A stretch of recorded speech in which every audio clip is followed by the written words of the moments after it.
Car, yeah, we're getting all of them. Battleship. Yeah, mine's the car. With Twister, you can actually get on the board, can't you? But you can't do that on Monopoly, and you can't do it with the with the global financial system either. You can't actually. It's not you that they come for, and I know that most people here understand what I'm talking about. But for anyone that is not aware, what it is, your name isn't actually on the credit card. When you actually look at your credit card, it's always got, card holder name, always in capital letters on a credit card.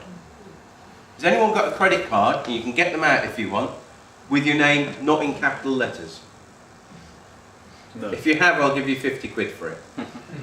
And I won't use it. Yeah. No, just to see ones, because they're always in uppercase, always in uppercase. Your bank statements will have Mr. or Mrs. or Doctor or something else, and that ties you to something. I'm sure everyone knows what it's referred to as.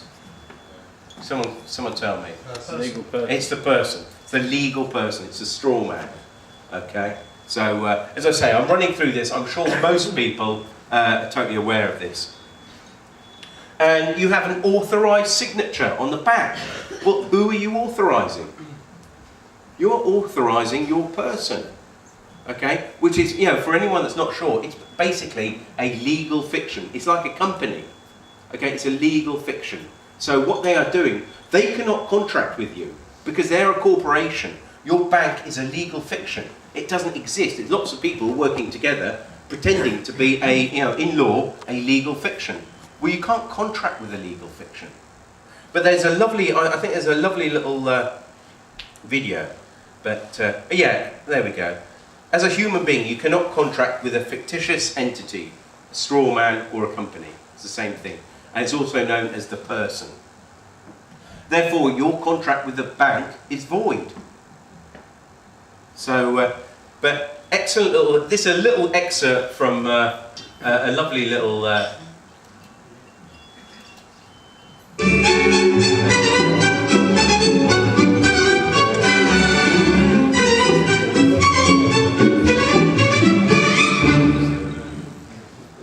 The government. It loves you and wants to keep you safe and well. It even wants to make paying taxes, fines, and court costs easier for you. How? Well, you'll need to meet your straw man. He was born the same day you were. He looks like you, has the same name, and lives in your house, but you never knew he existed. You will have even paid his parking tickets or taxes. The worst part? He's been dead from day one. From every birth certificate, a legal personality, or legal fiction, is created with the same name to confuse little old you into thinking it's you. So there's a human you and a paper you, or as it's commonly known, a straw man. So when it seems like government officials, court clerks, or the police are speaking English, they aren't. They're speaking legalese, designed to make you agree to verbal and written contracts without even knowing about it. All spun from Black's Law Dictionary. So that's just, it goes on a little bit longer than that, but I've just given you a sort of like 2-minute excerpt from that. But it explains it beautifully. So just like Monopoly, you've got to have a token. And they create this token, and I'm going to go into this a little bit in the second half of how they actually create that. Okay, the currency used is just totally worthless paper. Okay, and there we go, there's a load of Monopoly money. Now, you realise at the moment that they don't even print all these notes, do they? They create them on computers. And if you realise how big the scam is, it's absolutely huge. The central banks create money with a bond. And they actually, so if they create, say, 1 million, they then have, they do this wonderful little trick where they multiply that by 10 and actually send that to the, the actual commercial banks. That then, they then get 1 million of that, so it's already been inflated by a power of 10. They then can lend out, at the moment it's about 7 to 9 times that much. And what they do, they lend that out, but it's actually going to be paid, they do it with interest as well. So they're creating money out of thin air and then expecting us to pay it back with interest. And you wonder why people get in debt, you wonder why companies are in debt, and you wonder why the government is in debt, because the system is designed that way. Money is created as debt. And there's a wonderful, who has seen Money as Debt? Yeah, there's a good number of people. Those that haven't seen it, do have a look at it, because it puts into context a lot of the stuff that I'm saying and explains it beautifully. So it's mostly created on a computer screen. And this is why, it's not because, a few years ago, when I grew up, I could still get a grant to go to college. My mum stayed at home and brought us kids up, and my dad went out to work. And that was it. Okay, we went, didn't have loads of money or anything, but we could do that. And they bought a house as well. These days, it's unknown for, you tend to find if you're going to buy a house, you can't do it with one wage earner anymore. So it's like, where's all the money gone? Well, we're finding out why. So there we go, all created on a computer screen. All Monopoly. And now, this is frightening. Now, get the kids early. You've now got electronic Monopoly. Can you believe this? And I'm sure they do it just so that my talks actually work out well. Because, you couldn't honestly believe it, could you?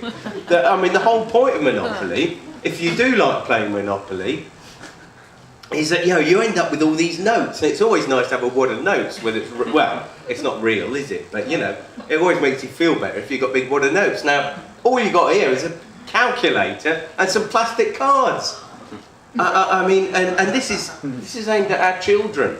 So it gets them. They go into college. There was a time when you grew up and you thought, well, you don't get into debt. You always pay your bills. And now debt is just like standard, because it's the way that they control us. Because by being in debt, it's almost like carrying a weight on our backs the whole time. And if anyone in this room thinks they're not in debt, I would ask you to think again. And I'll be talking about the government debt and things like that, which they want us to pay off. Well, that's ridiculous, absolutely ridiculous. But anyway, and of course, for a contract to be lawful, there has to be something called consideration, something of value. Now, if they're creating this stuff on a computer screen, how can it be of value? Now, I do get people sort of saying to me, well, hang on, and I can remember, I do sorry, I've got a bit of a sore throat, which is why I need the lager. That's my excuse. My excuse, yeah. Otherwise, I'm perfectly healthy and I don't smoke much. There has to be something of value. Now, I go to a meditation group, and the lady there sort of said, well, I couldn't possibly do what you do, because she knew that I'd not been paying my credit cards back and things like that, because she went to a spiritual church, and there she said, you've got to have what was it she said, she had a sort of certain ethical code that she worked to, and I said, well, I've got a personal responsibility, I think is what she said. And so this was like red rag to a bull. I said, well, I tell you what, it's my personal responsibility to tell people how fraudulent the global banking system is, and how to actually empower people to take back their lives from it. So, I wasn't going to take it. So, and someone said, and I get people say, well, look, you've had the money. But it wasn't worth anything. But they say, yeah, but you've spent it, you've used it. So what I'd say is, right, okay, so if I lent you, sir, because you haven't played